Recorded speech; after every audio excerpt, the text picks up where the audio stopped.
पिछले वीडियो में हमने देखा था रिप्रेजेंटेशन ऑफ वेक्टर्स, जो कि हम दो तरीके से कर सकते हैं। पहला होता है पिक्टोरियल रिप्रेजेंटेशन और दूसरा होता है मैथमेटिकल रिप्रेजेंटेशन।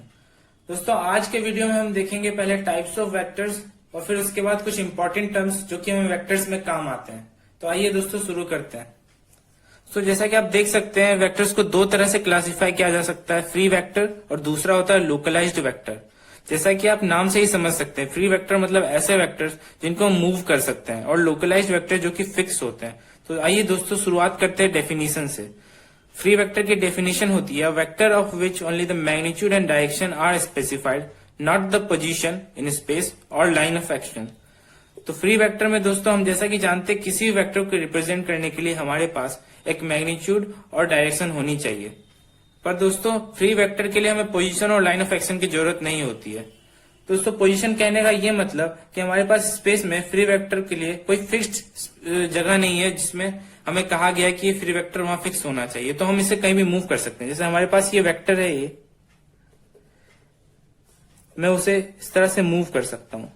हाँ, पर दोस्तों हमें ध्यान रखना होगा कि हमें इसकी डायरेक्शन चेंज नहीं करनी है, कि मैं इस ए वेक्टर को इस तरह से मूव नहीं कर सकता। दोस्तों लाइन ऑफ एक्शन कहने का मतलब किसी भी वेक्टर, ये मान लीजिए जेड वेक्टर है, इससे पास होने वाली जो लाइन होती है, ये लाइन, इसे हम लाइन ऑफ एक्शन कहते हैं। Line of action. तो दोस्तों वेक्टर को अगर आप फ्री वेक्टर को अगर मूव करना चाहते हो तो आप या तो इस प्लेन में, जैसे कि मैंने इस वेक्टर को यहां से यहां तक किया, ये भी कर सकते हैं। और अगर आप चाहें तो इस वेक्टर को इस प्लेन से, अगर आप स्क्रीन को अपना प्लेन मान ले, तो इस वेक्टर को थोड़ी सी ऊंचाई पर ले जाकर भी फिक्स कर सकते हैं, अगर वो एक फ्री वेक्टर है तो। पर लोकलाइज वेक्टर के केस में दोस्तों ऐसा नहीं होता है, वो वेक्टर फिक्स होता है। अगर वो वेक्टर आपने इस तरह से डिनोट किया हुआ है तो आप उसे मूव नहीं कर सकते, ये एक फिक्स्ड वेक्टर है। तो आइए दोस्तों हम देखते हैं कुछ इंपॉर्टेंट टर्म्स वेक्टर से रिलेटेड। तो दोस्तों हमारा पहला टर्म होता है लाइक एंड अनलाइक वेक्टर्स। तो देखते हैं, those vectors which have same direction are called like vectors and vectors which have opposite direction of each other are called unlike vectors. तो दोस्तों लाइक वेक्टर्स कहने का मतलब दो वेक्टर्स जिनकी डायरेक्शन सेम होती है, या यूं कहें कि उनकी लाइन ऑफ एक्शन पैरेलल होती है। जैसे कि इस वेक्टर की लाइन ऑफ एक्शन ये है, LOA मतलब लाइन ऑफ एक्शन, और ये दोनों पैरेलल हैं या फिर सेम डायरेक्शन में एग्जिस्ट करती हैं, तो ये दोनों लाइक वेक्टर्स कहलाएंगे।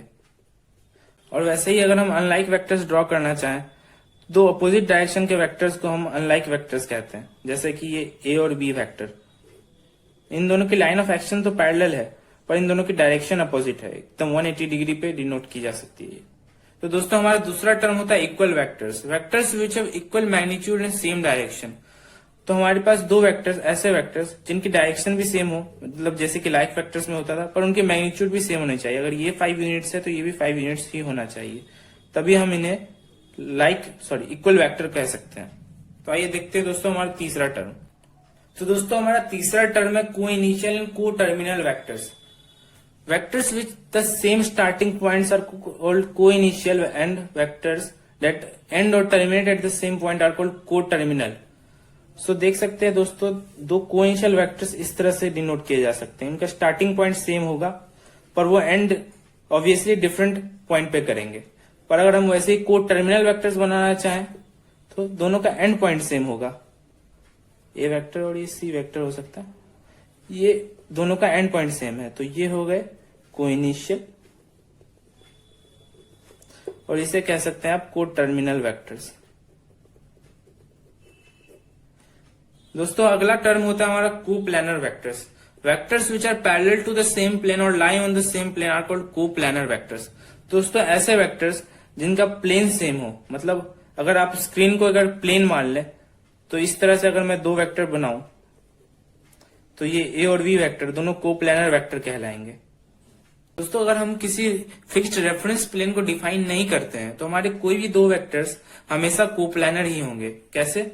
तो देखिए दोस्तों, अगर इस ए वेक्टर को और इस बी वेक्टर को, इन दोनों का अगर मैं पास होने वाला, इन दोनों से पास होने वाला अगर कोई भी प्लेन ड्रॉ करूं तो वो दोनों हमेशा उस प्लेन में ही लाई करेंगे। अगर इस बी वेक्टर को मैं इस तरह से उठाकर यहां रख लूं तो ए और बी वेक्टर से पास होने वाला मैं एक प्लेन ड्रॉ कर सकता हूं। मैं वी वेक्टर को कहीं भी मूव कर सकता हूं और ये दोनों वेक्टर हमेशा एक प्लेन में लाई करेंगे, क्योंकि मैं प्लेन ही इन दोनों वेक्टर्स की मदद से बना रहा हूं।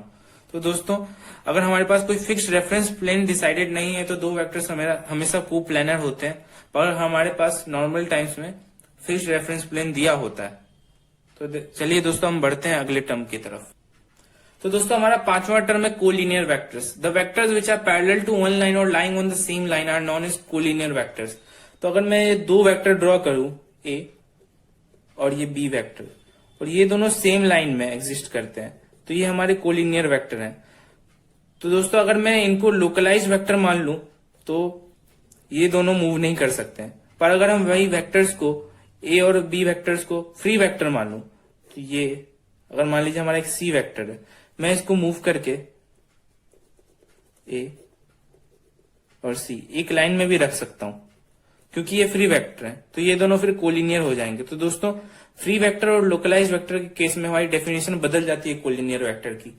अगर दो वेक्टर फ्री वेक्टर है तो उनको हम मूव करके देखना पड़ेगा कि वो दोनों एक लाइन में आ सकते हैं या नहीं, उनकी डायरेक्शन सेम होनी चाहिए। वैसे तो अगर सेम है और एक लाइन में आ सकते हैं सेम लाइन ऑफ एक्शन में, तो फिर हम उनको कोलिनियर कहेंगे। लेकिन अगर वेक्टर्स लोकलाइज्ड है यानी कि फिक्स्ड है, तो जैसे कि ए और बी वेक्टर है, यही हमारे कोलिनियर वेक्टर कहलाएंगे।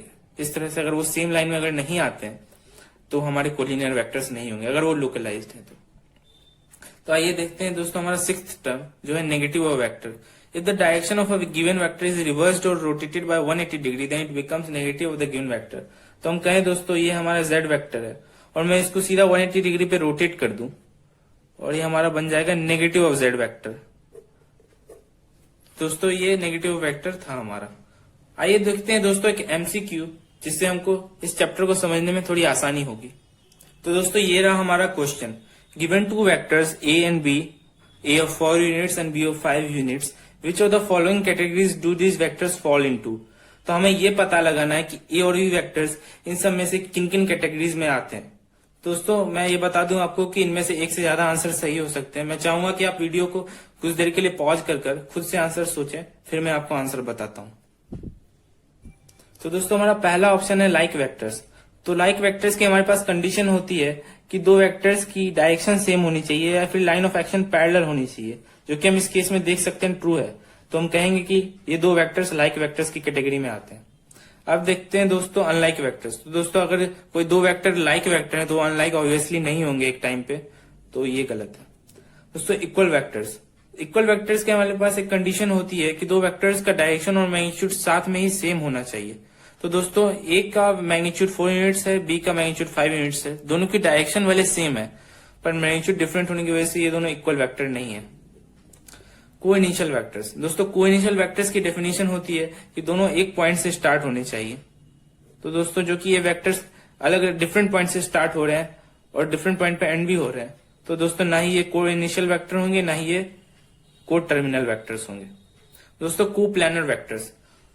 तो कोप्लानर वेक्टर्स दोस्तों यहाँ पे अगर मेंशन नहीं किया गया है कि ये दोनों वेक्टर्स फ्री हैं या फिर लोकलाइज है, तो हम दोनों को फ्री वेक्टर्स मानकर देखेंगे तो ये दोनों वेक्टर्स हमेशा कोप्लानर ही होंगे। तो दोस्तों ये वेक्टर्स कोप्लानर भी हैं।